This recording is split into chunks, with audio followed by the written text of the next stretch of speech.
Today we are talking about the inner product and some results that come from that.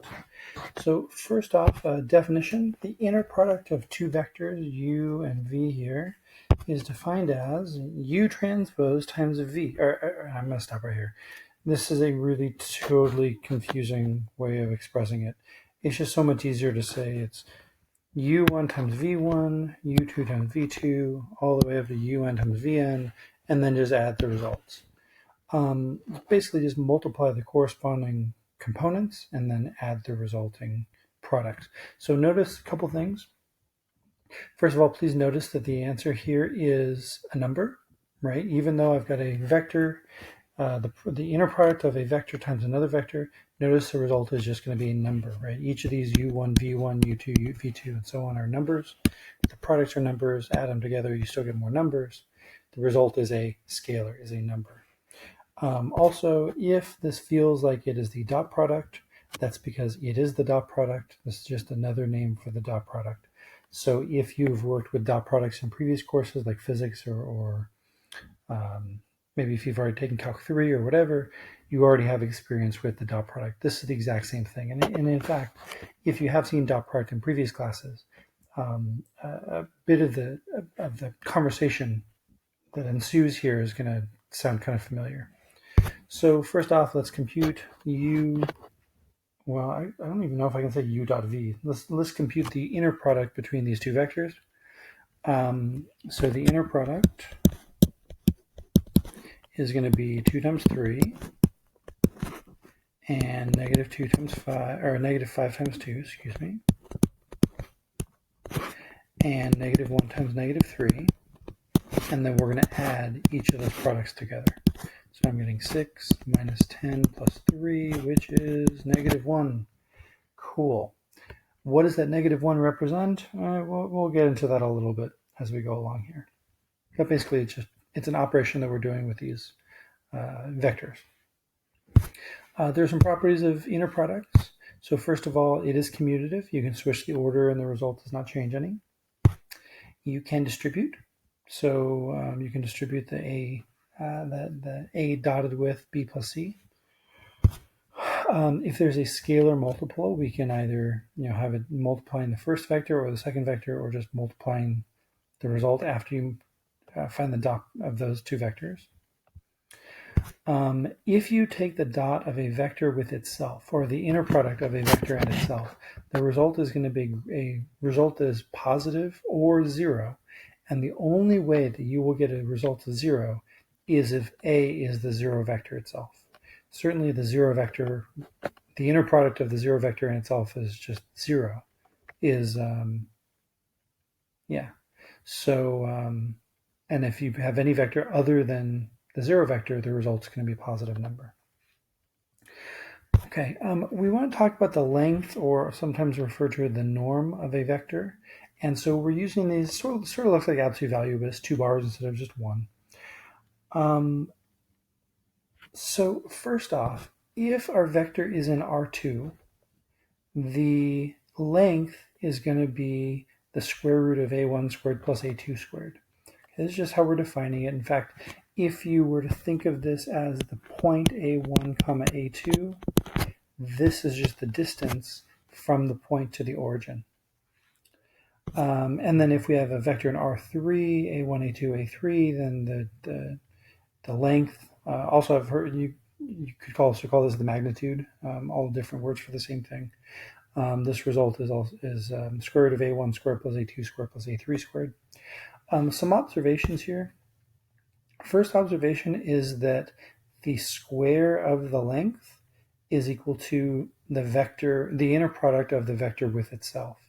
Think about it. If I had A1, A2, and I found the inner product with itself, the result is going to be A1 squared plus A2 squared. Well, slap a square root on that, and that's exactly the length that we're getting. So I mention this partly because it's just an interesting observation, but actually I mention this because when we talk about the length of a vector in R2 and R3, we know what that means. Basically it's the distance formula. when we start talking about more abstract vector spaces, and we're going to get to that in later lessons, this is how we're going to define the length of a vector, where now we're not really talking about the distance formula. So it's just worth making that observation that the length of a vector is connected with that inner product.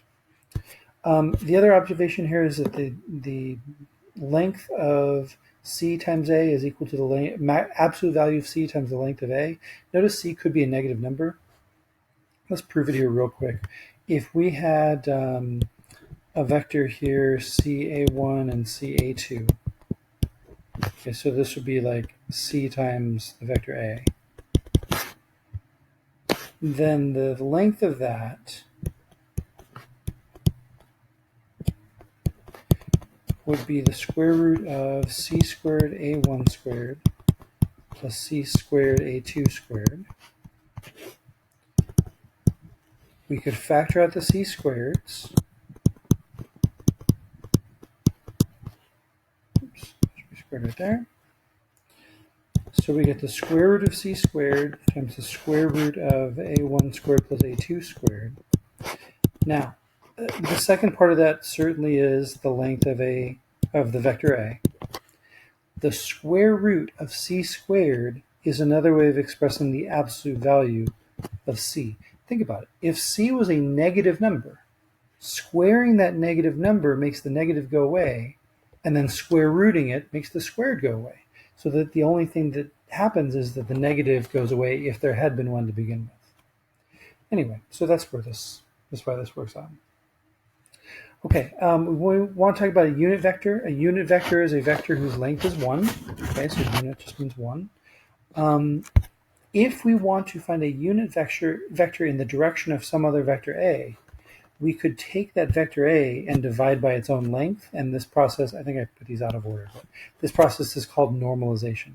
Basically taking a vector a and normalizing it, meaning turning it into a unit vector.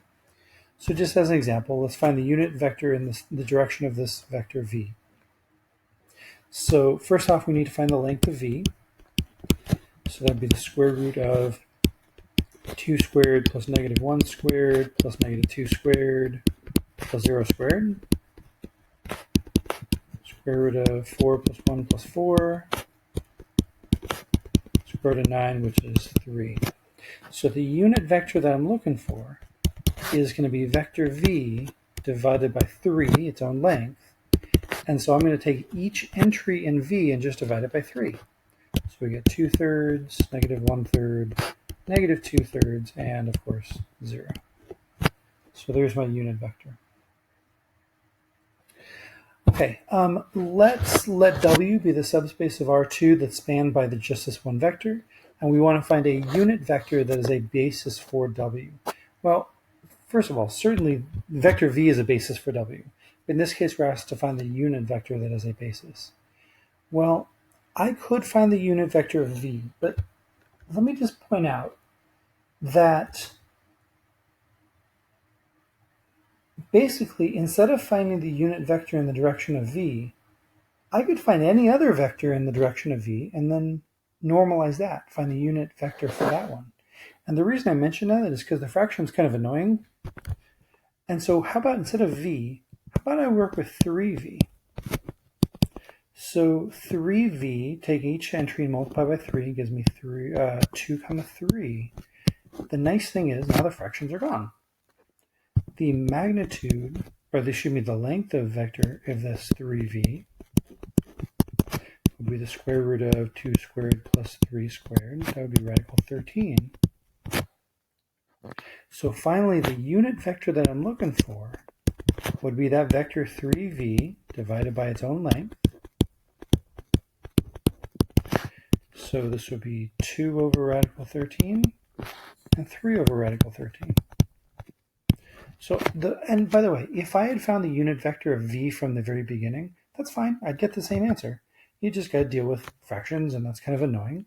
So notice that you don't have to work with the vector that's given to you, because really, when I multiply by 3, all I'm doing is changing the length. Well, I mean, who cares if I'm changing the length? If eventually I'm just reducing the length down to 1 anyway, there's really not any, it really doesn't matter.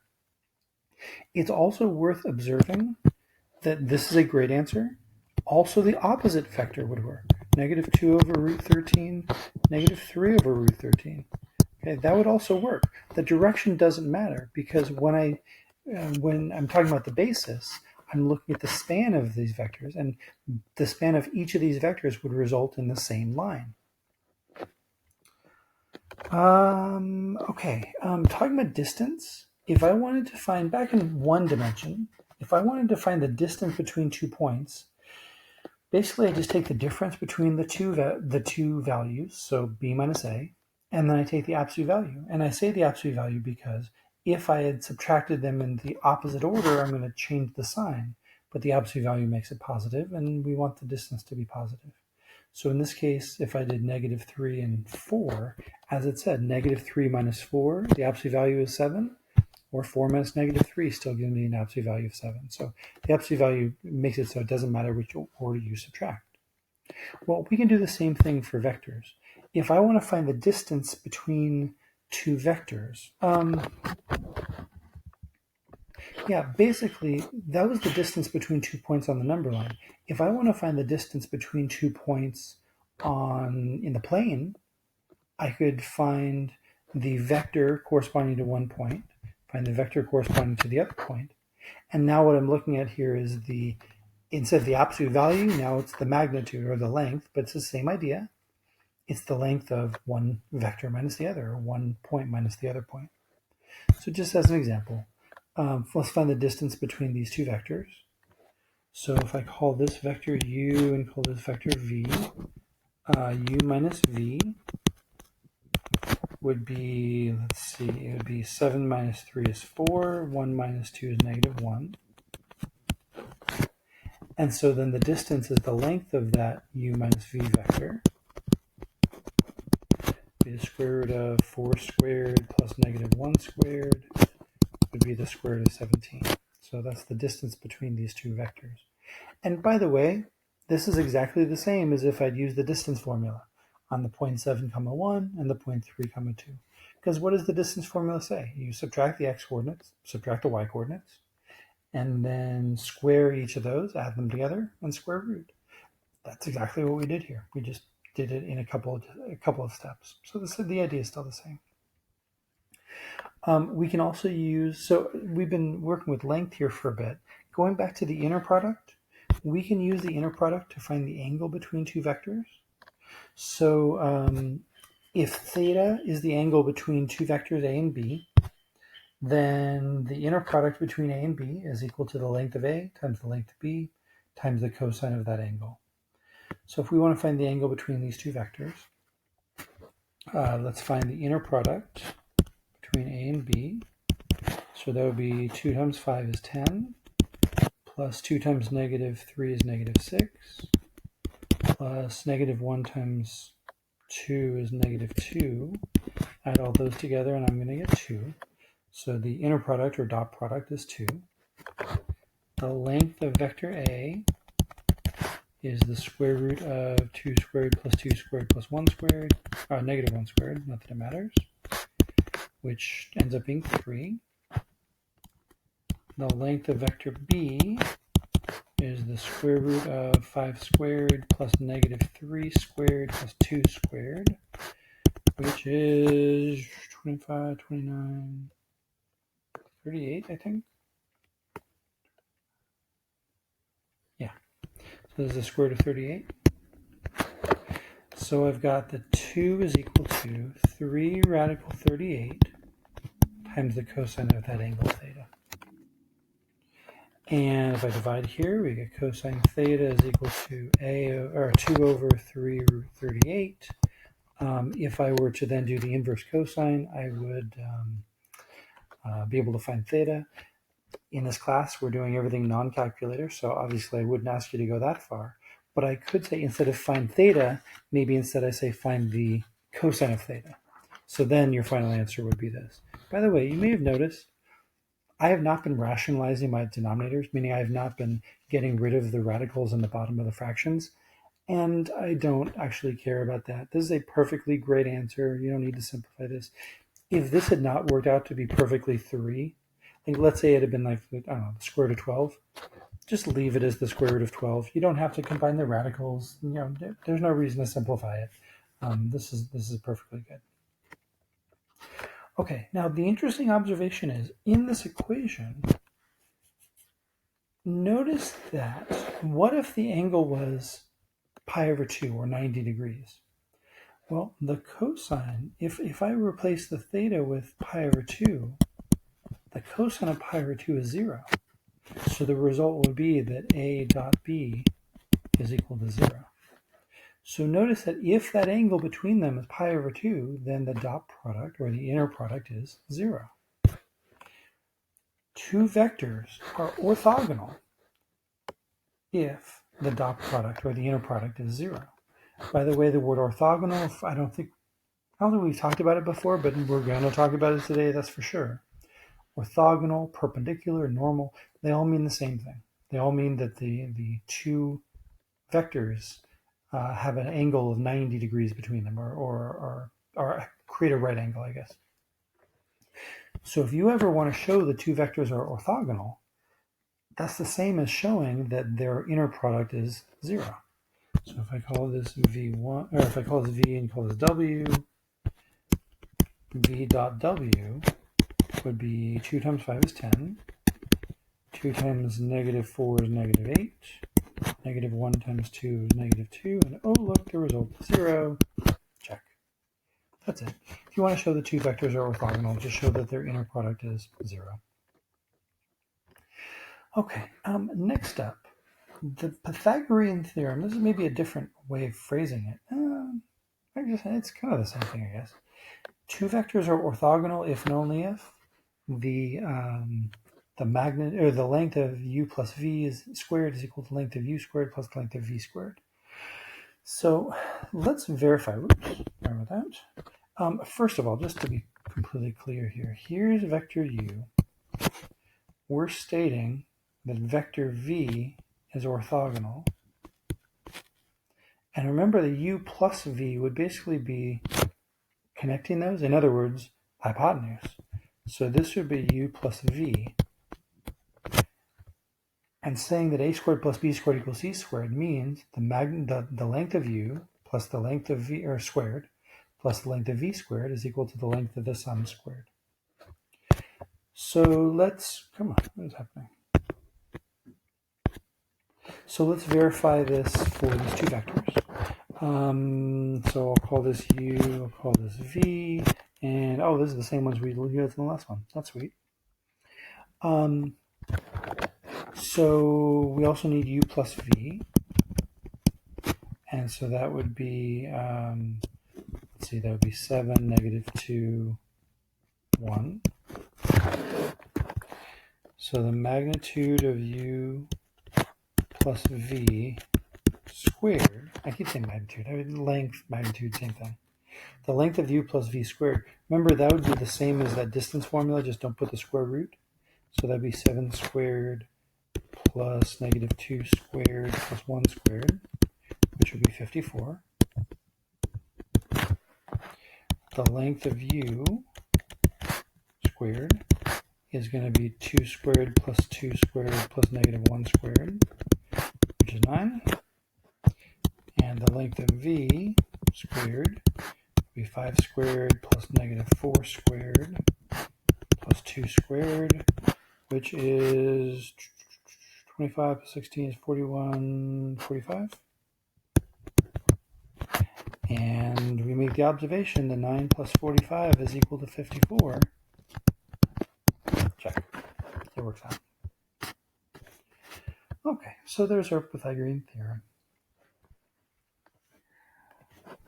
Okay, so we're talking about vectors being orthogonal to other vectors. Now, if vector z is orthogonal to every vector in a subspace W of Rn, we say that z is orthogonal to the subspace itself. So basically, so let me say that one more time. If we have one vector that is orthogonal to every single vector in a subspace, we could also say that z is orthogonal to the subspace itself. That's just kind of the terminology that we're using here. And then the set of all vectors orthogonal to W is called the orthogonal complement of W. And so we're going to write or denoted W with a little perpendicular sign there. We could call this W perpendicular. We could call this W perp for shortening the name there. Abbreviating, that's what I'm looking for abbreviating the name. Or just orthogonal component is fine also. And it's also worth observing that the W perpendicular is itself a subspace of R sub n. Okay, so that's nice. If W happens to be a plane through the origin in R3, please remember it would have to be through the origin, because if it wasn't, it would not be a subspace. So if W is a plane through the origin, then W perpendicular is the set of all vectors that are orthogonal to that plane. I have a picture right here. So this is W, and again, notice it contains the origin. Notice that the W perpendicular is basically this line L here. It's the line that is perpendicular to that plane, W. And because it's perpendicular to W, it is then going to be perpendicular or orthogonal to every vector in W. Okay, and in fact, we had a name for that. If you guys have taken Calc 3, you know that that line L is called the normal line to the plane, or we can say Z is the normal vector to that plane. Anyway, okay, a vector X is in W perpendicular if and only if X is orthogonal to every vector in a set that spans W. Okay, so let's think about that. If we have some spanning set of W, or in fact, if we want to go even further and say that we have a basis for W, if we have a spanning set for W, X is in W perpendicular only if and only if X is orthogonal to every vector in that spanning set, individually, one-on-one. So let's consider this as an example here. We want to know, is this vector X in W perpendicular if W represents the span of these two vectors? Well, again, X is going to be in W perpendicular. You know, I'm going to start saying W perp because it's just shorter. X is in W perp if X is orthogonal to this vector I'll call as V, and also if X is orthogonal to this vector W. So if X is orthogonal to each of those individually, then it is orthogonal to the entire subspace.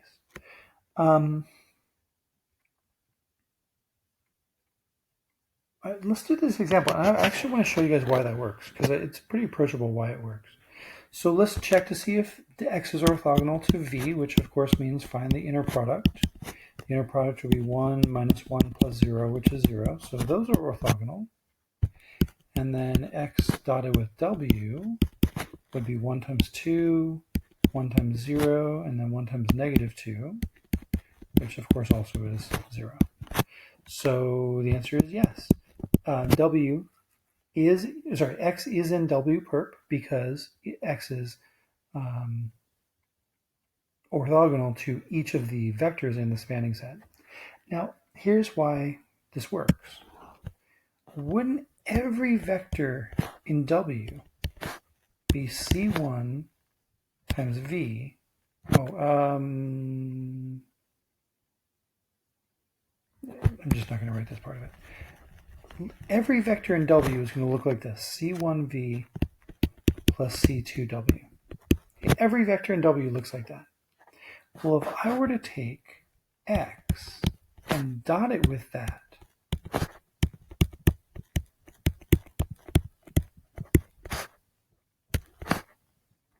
this would be the same. Now we know we can distribute. So this would be C times X dot V. C1, and then plus C2 times X dot W. Now, if X is orthogonal to both of the vectors in that spanning set, this inner product is going to be 0 because X is orthogonal to V. This inner product is 0. And so the whole result is going to be 0. So notice that if I took x and I found the inner product with any vector in W, the result is 0, which means that x is orthogonal to every vector in W, which means that x is in W perp. There we go. All right, let's change directions here just a little bit, and let's evaluate this product. Now, let me just point out here, when I find this product, the top entry here is going to come from taking my first row, which is the vector 2, 1, and basically finding the inner product with the right vector, which was 5, 2. And of course, we know what that is. That's going to be 2 times 5 plus 1 times 2, and so I'm getting 12. And notice that the bottom result is going to be, now take the bottom row and its inner product with this. So this would be 0, 3 dotted with 5, 1, or inner product with, or I'm sorry, 5, 2. And so that would be 5 times 0, and then 3 times 2. I'm sorry, that should be 0. 5 times 0 and 3 times 2, and so now I'm getting 6. But the point is, I'm taking a row and finding its inner product with that the right vector, which I don't know, whatever, the vector that's multiplying the matrix. So just to generalize, if I were to take a matrix A and multiply by x, that's the same as taking the first row dotted with x, second row dotted with x, etc., etc., etc. Well, notice that if A times x is the 0 vector, in other words, if x is in the null space of A, remember that's what we mean, right? X is in the null space of A if A times x is the 0 vector. So if A times x is 0, that means that every one of these entries is 0. In other words, every single row dotted with x is 0. In other words, x is orthogonal to every single row in A, because all those dot products or all those inner products are 0. If x is orthogonal to every row in A, that means that x is in the orthogonal complement of the row space of A. Okay? All the rows form a vector space, and A is in the orthogonal complement to that. Now remember, x was the null space. So what this tells me is that the orthogonal complement of the row space of A is equal to the null space of A. They are the same thing, okay, following this logic. It's also worth pointing out that the column space of A is the row space of A transpose. So let's see if we can figure this out here. The orthogonal complement of the column space of A is the same as the orthogonal complement of the row space of A transpose, which means that it's the null space of A transpose. Yeah, I don't know how useful all this is going to be. It's just kind of an interesting exercise, I think, more than anything else. I don't know that this is going to come up again, but it's just a really interesting observation here that we can make this connection between null spaces and orthogonal complements and inner products and all this other cool stuff. I just find that kind of amusing. Okay, moving on. So let's consider this set of vectors, u1, u2 up through up. Let's say that they're all vectors in Rn. This is called an orthogonal set if each pair of distinct vectors in the set is orthogonal. Okay, so this is called an orthogonal set if I were to pair up any two vectors in here and always get orthogonal vectors. So an orthogonal set, each pair of vectors in this set are orthogonal to each other. So in other words, pick any two vectors in here, and the inner product is going to be 0 as long as I'm not taking the inner product with itself. two distinct vectors. The inner product will always be 0. So let's show that this is an orthogonal set. If I call these vectors u, v, and w, what I'm really saying is show that each pair of vectors is orthogonal to each vector is orthogonal to each other vector. So we have to find u dot v, or inner product of u and v. We have to find the inner product of v and w, and the inner product of u and w. So u and v would be -3 plus 2 plus 1, which is 0. V and w would be 1 minus 8 plus 7, which is 0. Oh, good. And then u and w would be -3 minus 4 plus 7, which, oh, good, it's still 0. Check. Sweet. Okay. So this set would be an orthogonal set. Great. Now, an orthogonal set is linearly independent, and therefore it's a subspace of Rn. Okay.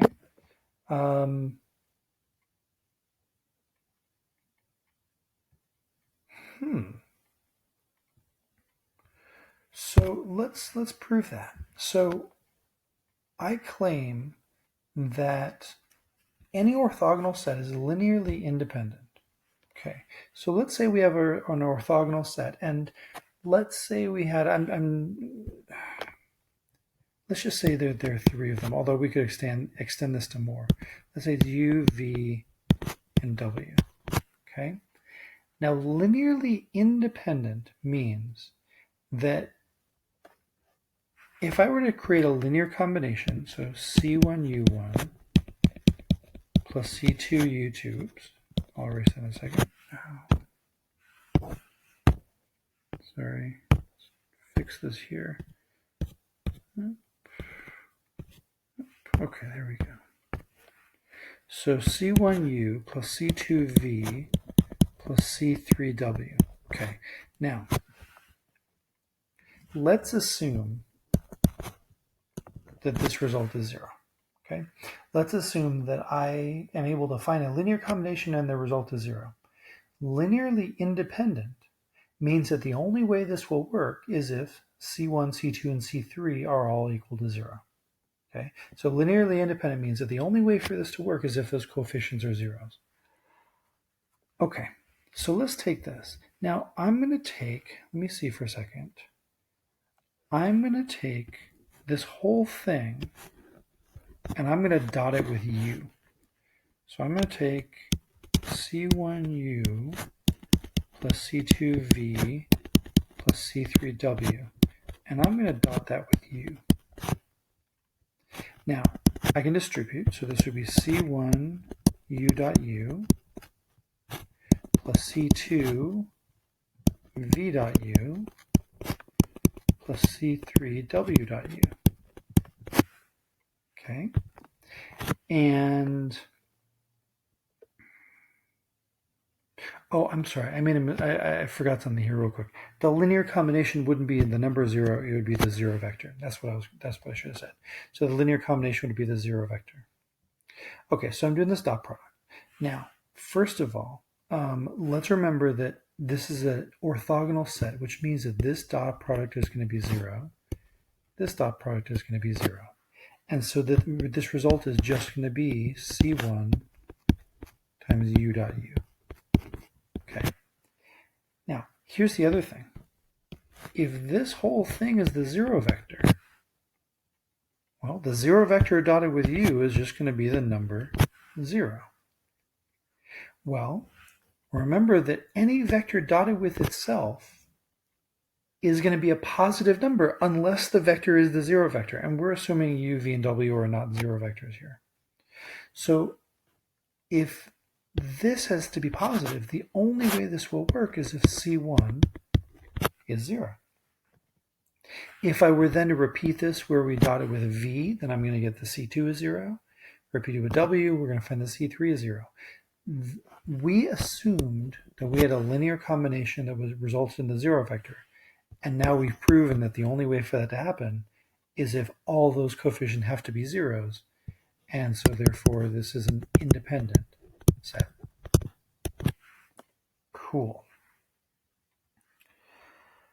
Okay, well, as soon as we've got an orthogonal set and it's independent, now we want to start talking about an orthogonal basis. An orthogonal basis is a basis for a subspace that is also an orthogonal set. We've had lots of bases before. An orthogonal basis is one where the vectors that form the basis also happen to be orthogonal to each other.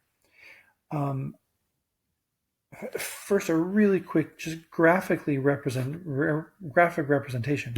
If I were to pick any two vectors in R2, okay, so just two vectors u and v. These two vectors form a basis for R2. Any vector in R2 can be written as a linear combination of u and v. This is not an orthogonal basis because the angle between this is definitely not 90. If instead of picking two random vectors, what if I pick two vectors that also happen to be orthogonal?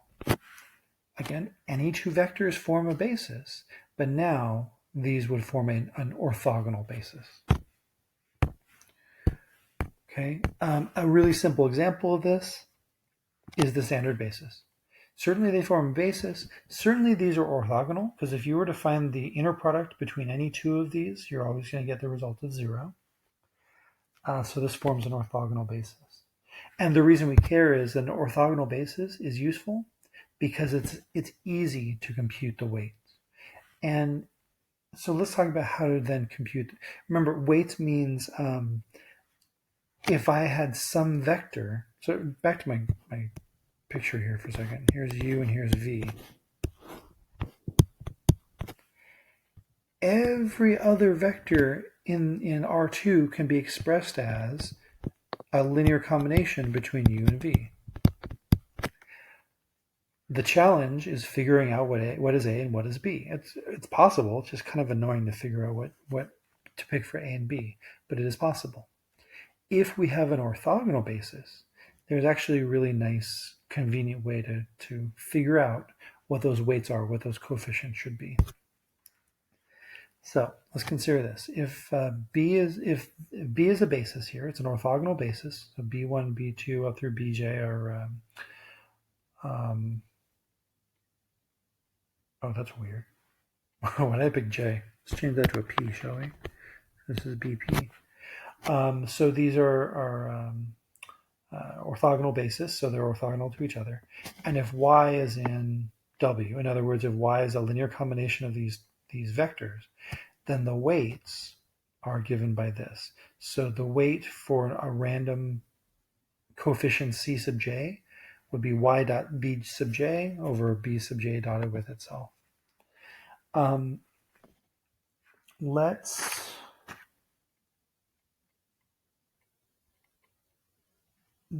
First, so why do we care about this?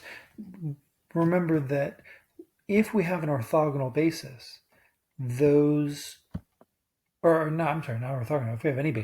we have any basis, then we can then talk about those weights, those coefficients, those C's. We can put those together to create a coordinate vector. So C1, C2 up through CP, those are then we put those together and we call that the coordinate vector relative to that basis B. So let's figure out where this formula came from, and let's prove it. Okay, so let's take that vector. So we're assuming that y is equal to C1b1 plus C2b2 plus dot dot dot up through CPBP. Okay, so that's my vector y. And I'm going to take the dot product of that, or the inner product, with C1. So I'm doing that whole thing. I didn't mean C. I'm sorry. C is not a vector. Dotting with B1. So C1b1 plus C2b2 plus dot dot dot up through CPBP. And we're dotting that with B1. distribute, we get C1 B1 dotted with itself plus C2 B2 B1 dotted with B1, I should say, and so on, and plus CP times BP dotted with B1. Okay, now, because this is an orthogonal basis, this dot product is 0, this dot product is 0. All of them are equal to 0 except for B1 dotted with B1. So we're getting that Y dot B1 is equal to C1 times B1 dot B1.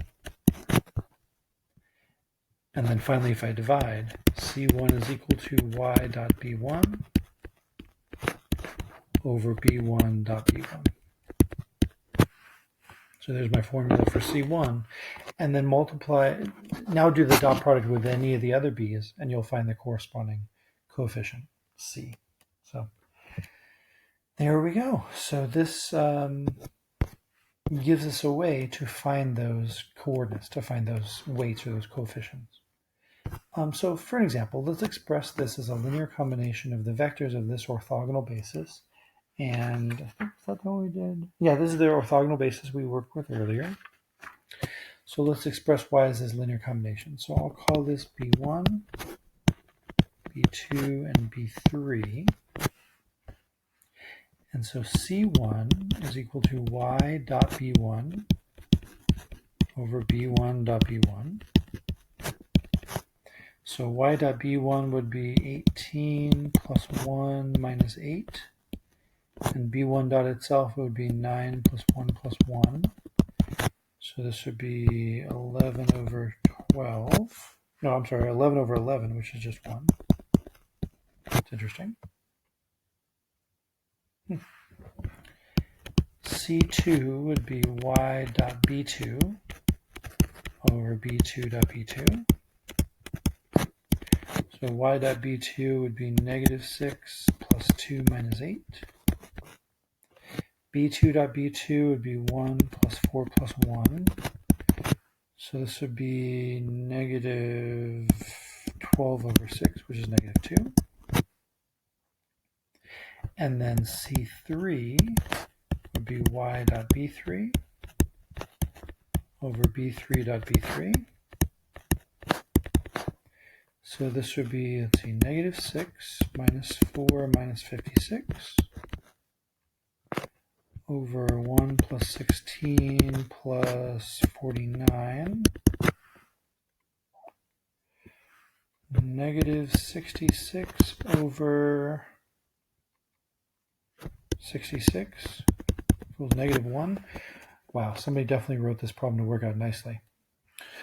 So therefore, y is equal to 1 times B1 minus 2 times B2 minus 1 times B3. So there's my combination. I could also say, if I wanted to, that the B coordinate of y would be the vector 1, negative 2, negative 1. Okay. It is worth pointing out that I could have done this problem before.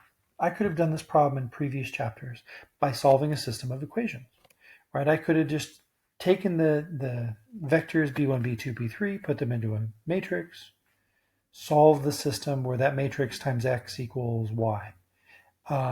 Using, solving a system of equations, whatever. It's work. We know how to do it. It's not a big deal.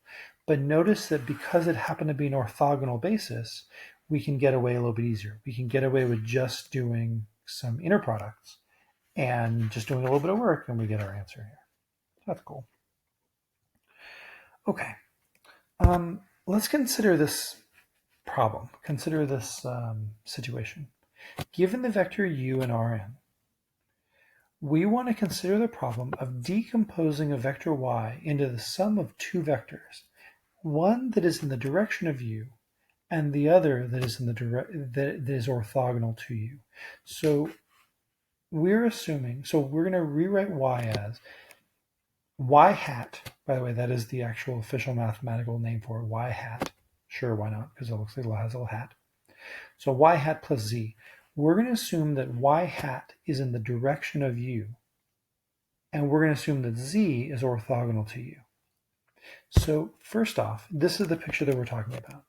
So here's the vector y that's going to go out here.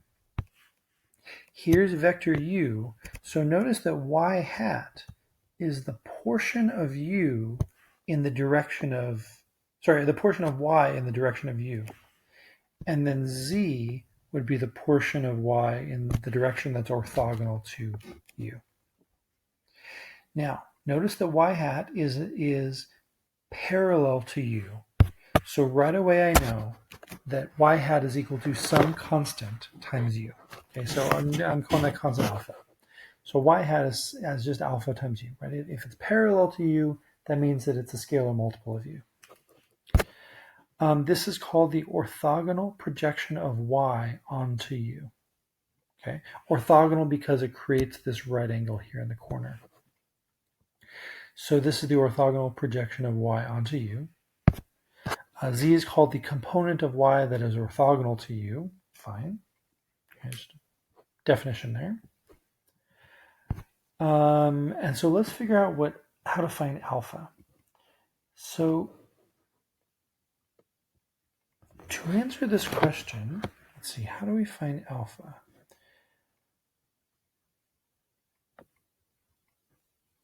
So I'm going to make the observation, let's see here. Oh, here we go. I'm going to make the observation that z is equal to y minus y hat. In fact, we're going to be using that again later on. In other words, z is equal to y minus alpha times u. Okay. I'm also going to notice that z is orthogonal to u. In other words, what do I want to write this? Z dot u is equal to 0, because z and u are orthogonal. Well, let's do that. So let's take z, which was y minus alpha times u,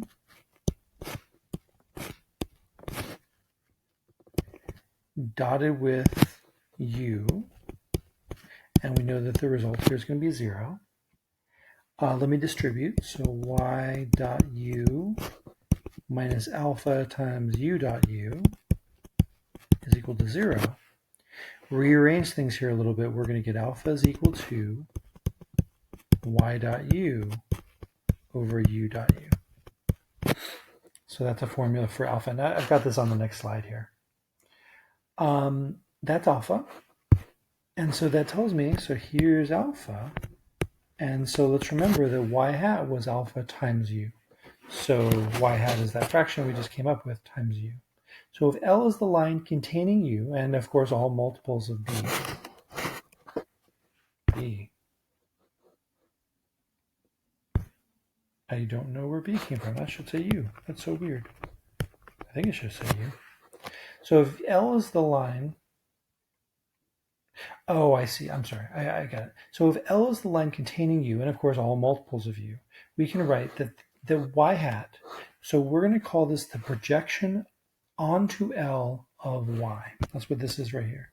The projection onto L of y. And I think the only reason they changed it to L is because it's projected onto a line. It's not necessarily projected onto the vector u. I think that's the only reason. I think it's just a little nitpicky thing. But anyway, this is a formula for finding that projection. So let's let y and u be this, and let's write y as the sum of a vector in the span of u and a vector orthogonal to u. And of course, the span of u just means the line containing the vector u, right? It just means any multiple of u. So y hat is equal to, so we said it was y dot u over u dot u times u. So let's see, y dot u would be 28 plus 12. U dot u would be 16 plus 4. And use the vector for 2. Okay. So let's see, that's 40 over 20 is 2.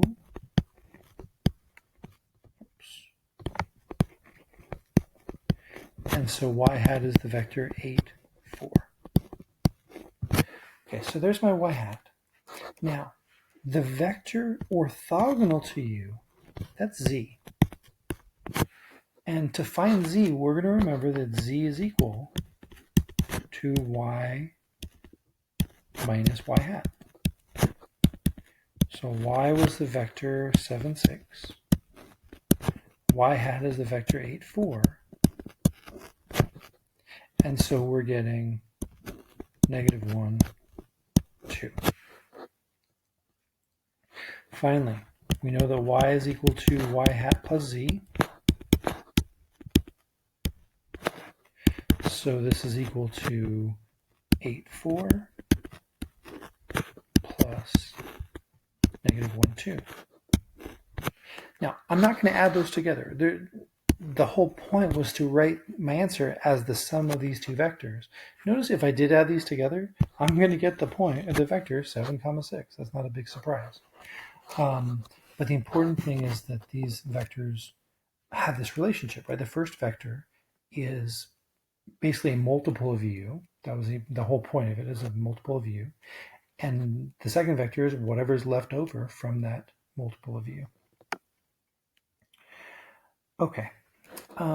In the last example, let's find the distance from y to the line containing u. And we've got a little picture here. So here's this line L, the blue line here. I guess I'll draw it in black so it's not blue anymore, whatever. And here's the vector y that was given to us.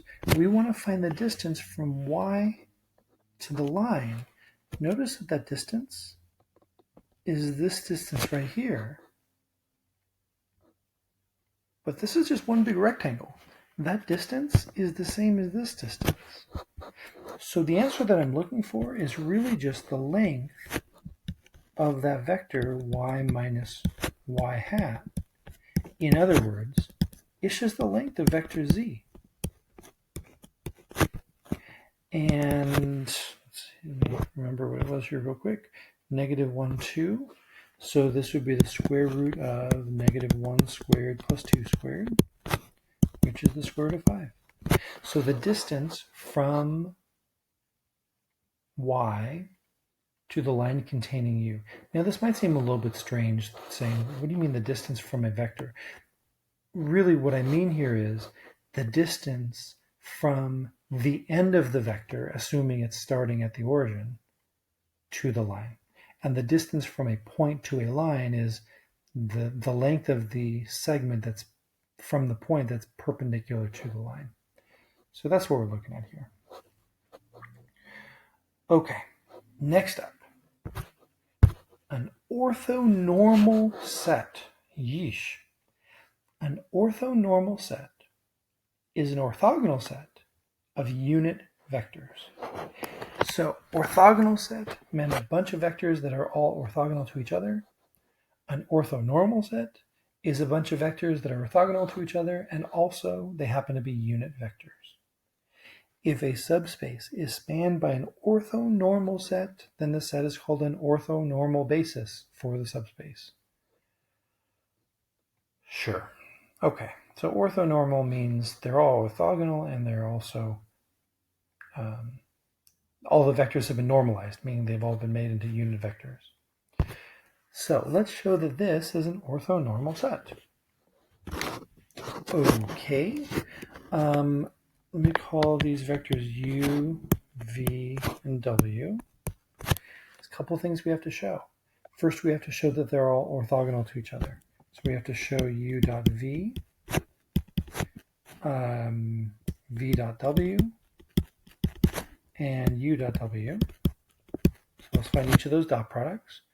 So u dot v would be negative 3 over root 66 plus 2 over root 66 plus 1 over root 66, which is 0. Oh, good. V dot w would be 1 over root, oh boy, 396. Even if it's not, just trust me on it. Plus negative 8 over root 396 plus 7 over square root of 396 And so the result here is 0. And then u dot w is oh boy. It's -3 over the square root of, you know what? I can do this better. 11 root 6. Because it's just 11 times 11 times 6. There we go. Cool. Plus -4 over 11 root 6.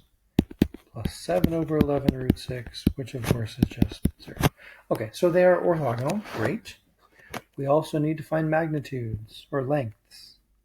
The length of u would be the square root of, so it's going to be 9/11 plus 1/11 plus 1/11, which is the square root of 11 over 11, which is 1. Cool. The length of v is the square root of 1/6 plus 4/6 plus 1/6, which would be 6 over 6, which is 1.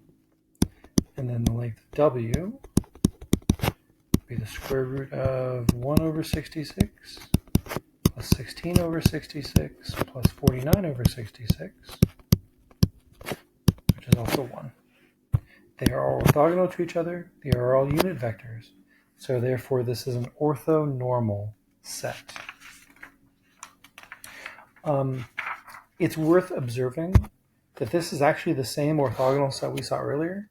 It's just that each vector has been made into a unit vector. In other words, each vector has been normalized. Okay. A matrix a matrix U, not necessarily square, so it does not have to be a square matrix, has orthonormal columns if and only if the transpose of U times itself is equal to the identity matrix. Okay, so we are assuming that U has orthonormal columns. So let's think about this. I'm going to define this matrix U. So I'm going to take the columns and just give them names. So U1, U2, U3. And I am not assuming that this is a square matrix. So U1, U2, and U3 could be in any R sub n. It doesn't have to be R3. I'm just going to assume there are 3 of them. And if there's more, then that's fine. This is just kind of an idea. So that means that U transpose would be taking the first column and turning it into the first row. So this would be U1 transpose, U2 transpose, and U3 transpose. Basically, the first column of U becomes the first row of U transpose. So if I want to do U transpose times U,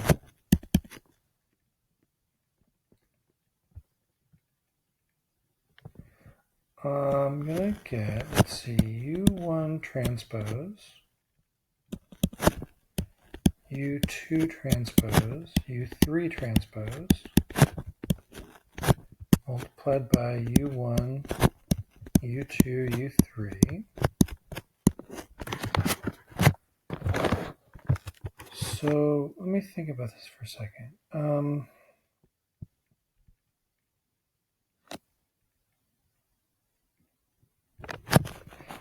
This is the same as, all right, let's think about this for a second. This is going to become U1 transpose times U1, or dotted with U1, and then U1 transpose dotted with U2,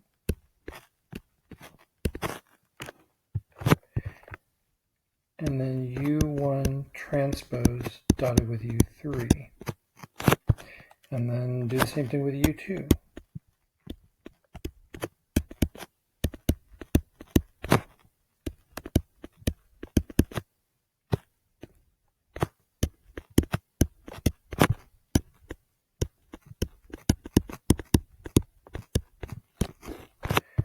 Okay, and then U3.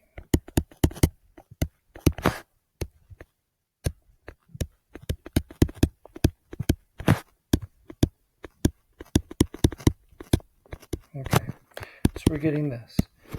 Now think about this for a second. First of all, these are all unit vectors. U1, U2, and U3 are orthonormal, meaning that they're unit vectors and they're all orthogonal to each other. If they're unit vectors, then if you take any vector and dot it with itself, or find the inner product with itself, the result is going to be 1.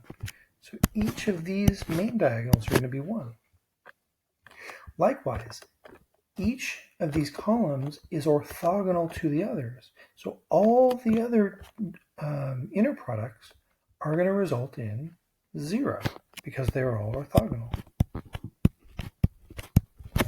And so the result is the identity matrix. Pretty cool, pretty interesting. Some properties of orthonormal matrices here.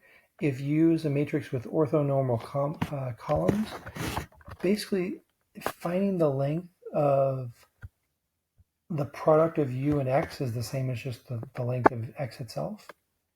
U times x and then u times y of the dot product is exactly the same as just x, the dot product of x and y.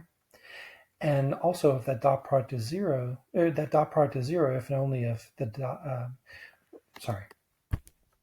these two vectors are orthogonal, if and only if x and y are also orthogonal. What this means, if we think of u as being the linear transformation, u is a linear transformation that preserves length and also preserves orthogonality. Finding the transform of x and y, those are orthogonal if and only if x and y themselves were also orthogonal. So that's an interesting result.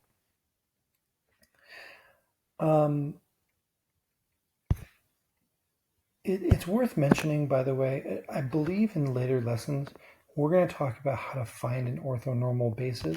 Right now, we're just kind of talking about properties of this orthonormal basis, but I believe we're going to come back to that later in later lessons.